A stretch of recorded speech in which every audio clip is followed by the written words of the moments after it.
നമസ്കാരം. മലയാളി വാർത്ത ഇൻസൈഡിലേക്ക് സ്വാഗതം. ക്യാപ്റ്റൻ കാരണഭൂതൻ തുടങ്ങി നാടുവാഴിക്ക് പല വിശേഷണങ്ങൾ. നാടുവാഴിയെ സന്തോഷിപ്പിക്കാൻ നാടിൻ്റെ തിരുവാതിര. OV വിജയൻ്റെ ദർഭപുരാണത്തിൽ ഒരു ഭാഗം ഇങ്ങനെ: പ്രജാപതിക്ക് തൂറാമുട്ടി. രാജകീയ ദർബാറിനിടയിൽ സിംഹാസനത്തെ വിറകൊള്ളിച്ചുകൊണ്ട് കീഴ്ശ്വാസം അനർക്ക നിർഗളം ബഹിർഗമിച്ചു.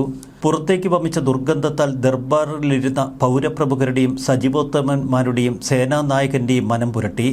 പക്ഷെ പ്രജാപതിയുടെ കീഴ്ശ്വാസം അത് രാജ കീഴ്ശ്വാസമാണ്. നെറ്റിചുളിക്കാനും മുഖം കറുക്കാനും നിർവാഹമില്ല. ധനസജീവന് ജയഭേരി മുഴക്കി ആദ്യം ആർത്തു വിളിച്ചു. പ്രജാപതിയുടെ കീഴ്ശ്വാസം അതിഗംഭീരം, സംഗീതാത്മകം. 14 ലോകത്തിൽ സുഗന്ധലേപനങ്ങളിൽ നിന്നും ലഭിക്കുന്നതിനേക്കാൾ മഹത്തായ ഗന്ധം. പ്രജാപതിയുടെ മുഖം തെളിഞ്ഞു. കൊട്ടാരം ദർബാറിന് പുറത്തുള്ള വിദൂഷകൻ അമിട്ടുപുഴകുന്ന ശബ്ദത്തിൽ പ്രജാരാജ്യത്തെ ജനങ്ങളെ വിളംബരക്കുട്ടി അറിയിച്ചു. പ്രജാപതി കീഴ്ശ്വാസം വിട്ടു. അത് രാജകീയ കീഴ്ശ്വാസമാണ്. ജനങ്ങൾക്കും രാജ്യത്തിനും വേണ്ടിയുള്ള കീഴ്ശ്വാസം. അതിനെ കുറ്റപ്പെടുത്തുന്നവർ ദേശദ്രോഹികൾ. നാറ്റം കൊട്ടാരക്കെട്ടും കടന്ന് രാജ്യമാകെ പരന്നു. പ്രജാപതി ഭക്തർ ദുർഗന്ധത്തെ സുഗന്ധമെന്ന് വാഴ്ത്തിപ്പാടി. ദുർഗന്ധം തിരിച്ചറിഞ്ഞ ജനങ്ങൾ അസ്വസ്ഥരായി. സ്തുതിപാഠകരുടെ മുഖസ്തുതിയിൽ മനം നിറഞ്ഞ പ്രജാപതി കീഴ്ശ്വാസം നിരന്തരം വിട്ടു. ദിവസം ചെല്ലുന്തോറും നാറ്റത്തിൻ്റെ തീഷ്ണത കൂടിക്കൂടി വന്നു. പ്രജാപതിയുടെ കീഴ്ശ്വാസ ദുർഗന്ധത്തെ കുറ്റപ്പെടുത്തുന്നവരെ രാജ്യദ്രോഹികളാക്കി മുദ്രകുത്തി ചിത്രപഥം ചെയ്തു. എതിർക്കുന്നവരെ കണ്ടെത്താൻ സൈന്യത്തെ പ്രച്ഛന്ന വേഷം കെട്ടിച്ച് രാജ്യമെമ്പാടും അയച്ചു. ഗ്രാമസഭകളിൽ, നഗരവീഥികളിൽ, ജനപദങ്ങളിൽ പ്രജാപതിയുടെ കീഴ്ശ്വാസ ദുർഗന്ധത്തെ കുറ്റപ്പെടുത്തിയവർ ഭേദ്യം ചെയ്തു. പ്രജാപതി നീണാൽ വാഴട്ടെ. സ്തുതിപാഠകരുടെ മുഖസ്തുതിയിൽ മണ്ടൻ പ്രജാപതി നിരന്തരം കീഴ്ശ്വാസം വിട്ടുകൊണ്ടിരുന്നു. രാജ്യം ദുർഗന്ധത്താൽ വീർപ്പുമുട്ടി പുഴുത്തു നാറി. അപ്പോഴും രാജകിങ്കരന്മാരും രാജഭക്തന്മാരും സ്തുതിഗീതം പാടി നടന്നു. നാറ്റമറിയാത്ത പ്രജാപതി ഭക്തർ അയൽനാടുകളിലിരുന്ന് പ്രജാപതിക്ക് ജയഭേരി മുഴക്കി ആർപ്പ് വിളിച്ചു. പ്രജാപതി നീണാൽ വാഴട്ടെ. ക്ലിഫ് ഹൗസിൽ നിന്ന് AKG സെന്ററിലേക്ക് വളരെ കുറച്ച് ദൂരം മാത്രം. കഴിഞ്ഞ ദിവസം CPM സംസ്ഥാന സെക്രട്ടേറിയറ്റിൽ പങ്കെടുക്കാനെത്തിയ പിണറായി വിജയന് അക്കാര്യം ബോധ്യമായി. ഒരുപക്ഷെ ഇനിയുള്ള തൻ്റെ ജീവിതം AKG സെന്ററിൻ്റെ ഏതെങ്കിലും ഇരുളടഞ്ഞ മുറിയിൽ ഒതുങ്ങുമോ? ക്ലിഫ് ഹൗസിൽ രാവിലെ ഉറക്കമുണർന്ന പിണറായി വിജയൻ കണ്ണാടിയിലേക്കൊന്ന് നോക്കി. തൻ്റെ മുഖത്ത് മറ്റെന്തെങ്കിലും ഭാവവ്യത്യാസമുണ്ടോ എന്ന് അദ്ദേഹം തിരഞ്ഞു. തദ്ദേശഭരണ തെരഞ്ഞെടുപ്പിൽ താൻ വിഴുങ്ങിയത് കാളകൂടമാണ് എന്ന് മനസ്സിലാക്കിയ ഭരണാധികാരി പിന്നെ ക്ലിഫ് ഹൗസിൽ നിന്ന് നേരെ AKG സെന്ററിലേക്ക് യാത്ര തിരിച്ചു. സിദ്ധാന്തങ്ങളിൽ വിദഗ്ധനായിരുന്നു മുൻപ് EMS. ഓരോ തോൽവിക്ക് പിന്നാലെയും CPM പതിവായി പുറത്തിറക്കുന്ന ഒരു ത്വാത്വികാവലോകനമുണ്ട്. എന്നാൽ തദ്ദേശഭരണ തെരഞ്ഞെടുപ്പിലെ ത്വാത്വികാവലോകനമൊക്കെ പൊളിഞ്ഞടുങ്ങി. സഖാവ് ഗോവിന്ദനെ പാർട്ടി അണികൾ തന്നെ എറിഞ്ഞോടിച്ചു. EMS സിദ്ധാന്തത്തിലും ആശയത്തിലുമൊക്കെ പാർട്ടിയെ രക്ഷിച്ചിരുന്നു എങ്കിൽ പിന്നീട് വന്ന നായനാർ പ്രയോഗങ്ങളിലൂടെയായിരുന്നു പാർട്ടിയുടെ രക്ഷകനായത്. ഒരു വലിയ തോൽവിക്ക് പിന്നാലെ നായനാർ ഒന്ന് ഉറക്കച്ചിരിക്കും. ഇതൊക്കെ പതിവാണോ രാഷ്ട്രീയത്തിലെന്ന ഭാവം? പിന്നീട് ആ സിദ്ധാന്തവും പ്രയോഗവും തൻ്റെ ജീവിതത്തിൻ്റെ ഭാഗമാക്കി മാറ്റിയ പിണറായി വിജയൻ പാർട്ടിയെ തൻ്റെ കൈപ്പിടിയിലൊതുക്കി. പാർട്ടിയുടെ ഭൂതവും വർത്തമാനവും ഭാവിയുമൊക്കെ താനാണ് എന്ന് പാർട്ടി അണികളെ അദ്ദേഹം പറഞ്ഞു മനസ്സിലാക്കി. സഖാവ് പിടിച്ചാൽ പിടിച്ചത് തന്നെ. ഇതിലപ്പുറം മറ്റൊരു വിജയവും തോൽവിയും പാർട്ടിക്കില്ല എന്ന് പാർട്ടി അണികൾ വിശ്വസിച്ചു പോന്ന നാളുകൾ. സഖാവൊന്നു മനസ്സിരുത്തി ചിന്തിച്ചാൽ ഒരു ദുർഗന്ധവും അടുത്തേക്ക് പോലും വരില്ല. കടക്കുപുറത്ത് എന്നാക്രോശിച്ചാൽ എല്ലാ ചെകുത്താന്മാരും ദൂരേക്ക് ഓടിക്കളയും. സഖാവ് ഒന്നു നനച്ചാൽ ഒരു ഇടിമിന്നൽ വന്ന് CCTV ദൃശ്യങ്ങളൊക്കെ അപ്രത്യക്ഷമാകും. ഇനി സഖാവത്ത് കണ്ണുരുട്ടി നോക്കിയാൽ അഗ്നി പ്രളയമായി വന്ന് സെക്രട്ടേറിയറ്റിൻ്റെ ഒരു ഭാഗം തന്നെ കത്തിച്ചാമ്പലാകും. എത്ര വലിയ പ്രളയവും ഒരു കിറ്റിലൊതുക്കാൻ കഴിവുള്ള മഹാ ഏകാധിപതിയാണ് ഈ രാജ്യം ഭരിക്കുന്നത്. അതുകൊണ്ട് തന്നെ നാടുവാഴിയെ തോൽപ്പിക്കാൻ കഴിയില്ല എന്ന് പ്രജകൾ വിചാരിച്ചിരുന്ന കാലം. അവിടെയാണ് പ്രജകൾക്ക് തെറ്റുപറ്റിയത്. അവിടെയാണ് ചത്ത ജനാധിപത്യത്തിൻ്റെ മുഖമുദ്രയായി നിന്ന നാടുവാഴി പൊടുന്നനെ തലകുത്തി വീണത്. അതുകൊണ്ട് തന്നെയാണ് അന്ന് രാവിലെ ആ കണ്ണാടിക്ക് മുന്നിൽ സഖാവ് ഇത്തിരി നേരം ചിലവിട്ടതും. തൻ്റെ മുഖത്ത് എന്തെങ്കിലും പ്രശ്നങ്ങളുണ്ടോ എന്ന് അവസാനവട്ടം പരതി. പതിവ് പോലെ ആ ധാർഷ്ട്യഭാവത്തിൽ അദ്ദേഹം AKG സെന്ററിൻ്റെ പൂമുഖത്തേക്ക് ചെന്നു. കണ്ണാടിയോളം വലിയ അധ്യാപിക വേറെയില്ല എന്ന് കേരളത്തെ ഉപദേശിച്ചത് നാരായണ ഗുരു. ആ നാരായണ ഗുരുവിൻ്റെ അടുക്കലേക്കും അധിക ദൂരമില്ല AKG സെന്ററിൽ നിന്ന്. ഇക്കഴിഞ്ഞ CPM സംസ്ഥാന സെക്രട്ടേറിയറ്റ് AKG സെന്ററിൽ നടക്കുമ്പോൾ കണ്ണാടികളൊന്നും അവിടെ കാണരുത് എന്നൊരു പക്ഷേ ആ ഏകാധിപതി ശഠിച്ചിട്ടുണ്ടാവാം. അഥവാ മുന്നിൽ കണ്ട കണ്ണാടികളൊക്കെ അദ്ദേഹം തച്ചുടച്ചു കാണും. സംസ്ഥാന സെക്രട്ടേറിയറ്റ് യോഗത്തിൽ തനിക്ക് നേരെ ഒരു കണ്ണാടി തിരിച്ചുപിടിക്കാൻ കെൽപ്പുള്ളവർ ആരുമില്ല എന്ന സഖാവിന് വ്യക്തമായി അറിയാം. അതിന് ഏത് ഗോവിന്ദനായാലും ഒരു സുപ്രഭാതത്തിൽ പൊട്ടിമുളച്ചതല്ല ഈ സഖാവിൻ്റെ വിപ്ലവ വീര്യം. അതുകൊണ്ട് തന്നെ ഒരു തെരഞ്ഞെടുപ്പിൽ അത് കത്തിത്തീരില്ല എന്ന് പാർട്ടി നേതാക്കൾക്ക് മുൻപിൽ നെഞ്ചുവിരിച്ചു നിന്ന് അദ്ദേഹം പറയും. ഈ കാലഘട്ടത്തിനിടയിൽ സ്പ്രിംഗ്ലർ, സ്വർണ്ണക്കടത്ത്, കേരയിൽ, മാസപ്പടി എന്നിങ്ങനെ പല അവതാരങ്ങൾ മുന്നിൽ വന്നു. എന്നാൽ അവിടെയൊന്നും പിടികൊടുക്കാതെ ഇതുവരെ പിടിച്ചു നിന്ന നാടുവാഴിക്ക് ഇപ്പോൾ കാലിടറുന്നത് ചത്ത ജനാധിപത്യം ഉയർത്തെഴുന്നേറ്റപ്പോൾ. വർഗീയതയെന്ന വിഷയം ആയുഷ്കാല പാട്ടത്തിനെടുത്തിയ ഒരു പാർട്ടിയെ ഇതുവരെ സംരക്ഷിച്ചു നിർത്തിയിരുന്ന നായകൻ എന്ന വിളിപ്പേർ ഇല്ലാതായി എന്ന പാർട്ടി സെക്രട്ടേറിയറ്റിന് മുന്നിൽ നിൽക്കുമ്പോൾ സഖാവിന് മനസ്സിലായി ആരൊക്കെയോ തൻ്റെ മുഖത്തേക്ക് തുറച്ചു നോക്കുന്നു. അനേക കണ്ണാടികൾക്ക് മുൻപിൽ അദ്ദേഹം ഒന്ന് ചൂളി. പലപ്പോഴും വർഗീയത എന്ന മാസ്റ്റർ കാർഡ് ഈ നാടുവാഴി ഫലപ്രദമായി ഉപയോഗിച്ചു വന്നു. ലവ് ജിഹാദ് വെറും കടങ്കഥയാണെന്നും ഇത്തരം പണികൾക്ക് നിൽക്കാതെ പാലാ ബിഷപ്പ് യാഥാർത്ഥ്യത്തിലേക്ക് തിരിച്ചു വരണമെന്നും ഒരിക്കൽ ഈ നാടുവാഴി ബിഷപ്പിനെ ഉപദേശിച്ചിരുന്നു. പ്രവാചകന്റെ മുടിയാണ് എന്ന് കൊട്ടിഘോഷിച്ചവരോട് ഏത് മുടിയും കത്തിച്ചാൽ കത്തിപ്പോകുമെന്നും ആ നാടുവാഴി ഓർമ്മപ്പെടുത്തി.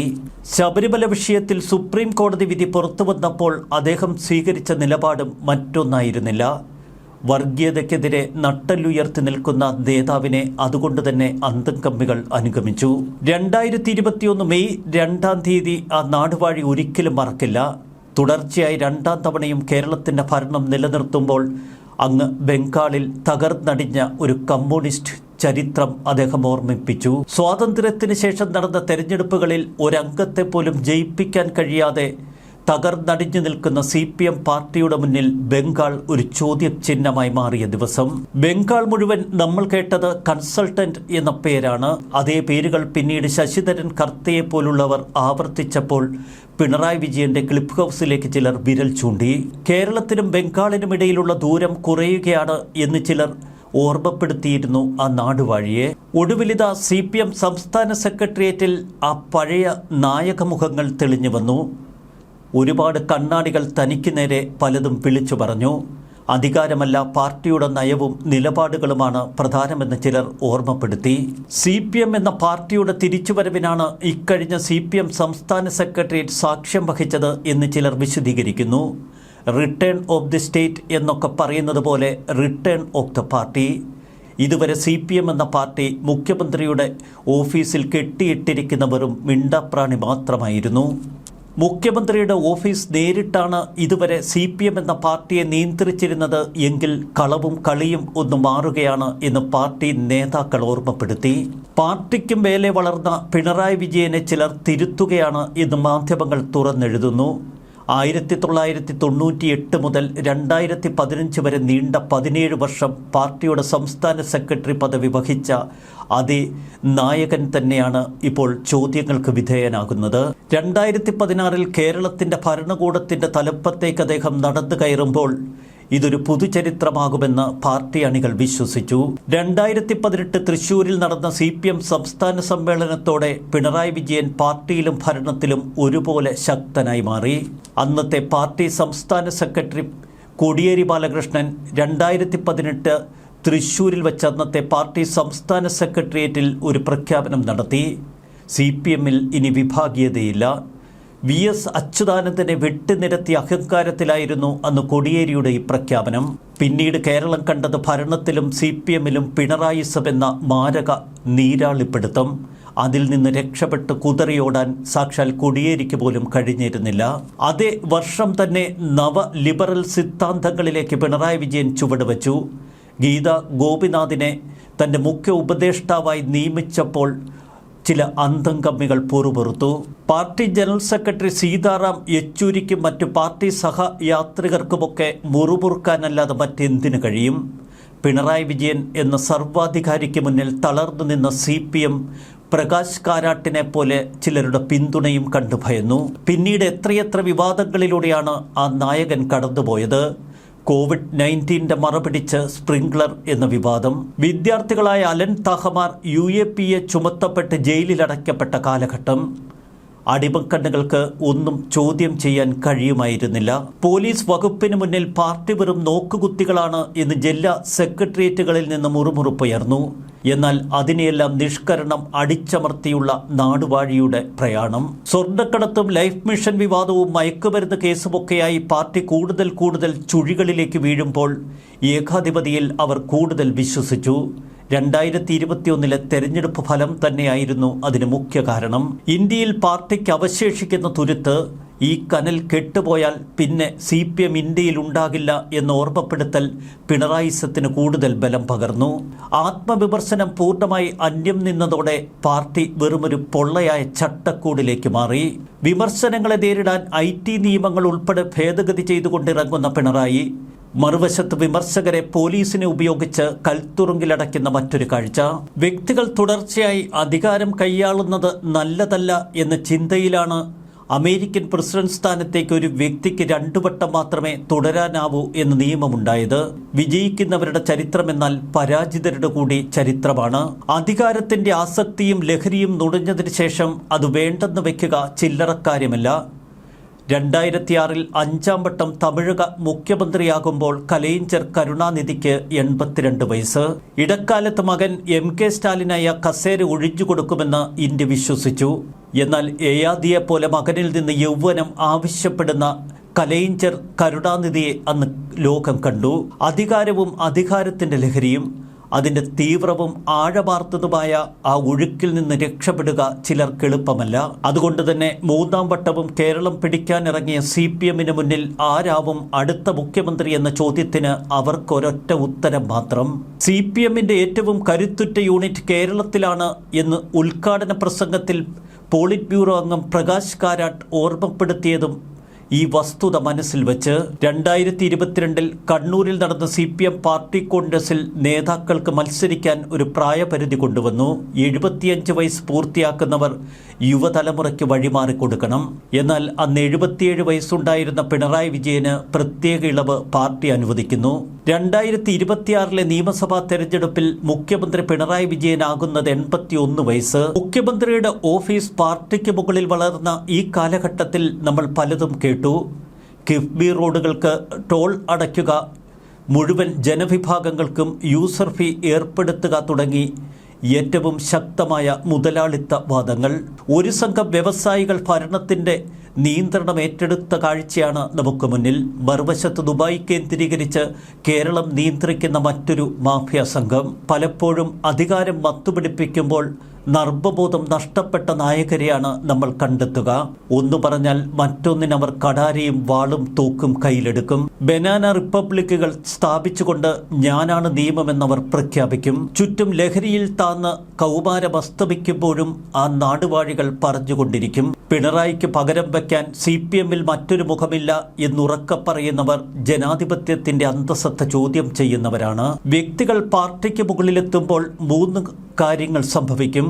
തനിക്കൊരിക്കലും തെറ്റുപറ്റില്ല എന്ന് നേതാവ് വിശ്വസിച്ചു തുടങ്ങുന്നിടത്താണ് പാർട്ടിയുടെ അധംപതനം. നേതാവിന്റെ തെറ്റുകൾ ചൂണ്ടിക്കാട്ടുമ്പോൾ അവർ പാർട്ടി വിരുദ്ധരും ശത്രുക്കളുമായി മാറും. നേതാവ് പാർട്ടിയും പാർട്ടി നേതാവുമാകുമ്പോൾ സംഭവിക്കുന്ന ഏറ്റവും വലിയ പിഴവ് ഉൾപാർട്ടി ജനാധിപത്യം മരീചികയാകുന്ന കാഴ്ചയാണ് 2ാമത് വസ്തുത. പാർട്ടിക്കുള്ളിൽ നേതാവിനെതിരെ ഒരപസ്വരവും ഉയരില്ല. പാർട്ടി മൊത്തം ഒരു പ്രതിധ്വനിയായി മാറുന്ന 3ാമത് വസ്തുത. നേതാവിൻ്റെ ഇംഗിതം പാർട്ടിയുടെ ഇംഗിതമായി മാറുന്ന അപൂർവ കാഴ്ച.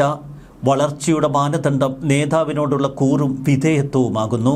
വ്യക്തികൾ തുടർച്ചയായി അധികാരം കൈയാളുന്നത് സമൂഹത്തിനും രാഷ്ട്രത്തിനും നല്ലതല്ല എന്ന തിരിച്ചറിവിൽ നിന്നാണ് തിരുത്തലുകൾ തുടങ്ങേണ്ടത്. അതുതന്നെയാണ് കഴിഞ്ഞ CPM സംസ്ഥാന സെക്രട്ടേറിയറ്റിൽ മുഴങ്ങിക്കേട്ടതും. എന്നാൽ കൈ ചൂണ്ടുന്നവർ ഇനി പാർട്ടിക്ക് അസ്പർശ്യരാകും. അവരൊക്കെ പാർട്ടി വിരുദ്ധരെന്ന് മുദ്ര കുത്തപ്പെടും. അവർക്ക് മുന്നിൽ ഒരു പാർട്ടി കൊട്ടിയടയ്ക്കപ്പെടുമ്പോൾ മറുവശത്ത് ജനങ്ങളാൽ കൊട്ടിയടയ്ക്കപ്പെടുന്ന CPM എന്ന പാർട്ടിയെ നമുക്ക് കാണാം. അതാണ് ജനാധിപത്യത്തിൻ്റെ ഒരു സുന്ദരഭാവം. നിയമസഭ തെരഞ്ഞെടുപ്പിലേക്ക് ഇനി വെറും 4 മാസങ്ങൾ മാത്രം. ഇത്ര കയ്യെത്തും ദൂരത്ത് പതനത്തിൻ്റെ പടുകുഴി അരികിലുണ്ട് എന്നൊരിക്കലും തിരിച്ചറിയാതെ ആ നാടുവാഴി ആർത്തുല്ലസിച്ചു കൊണ്ടിരിക്കും. ന്യൂസ് ഡെസ്ക് മലയാളി വാർത്ത ഇൻസൈറ്റ്.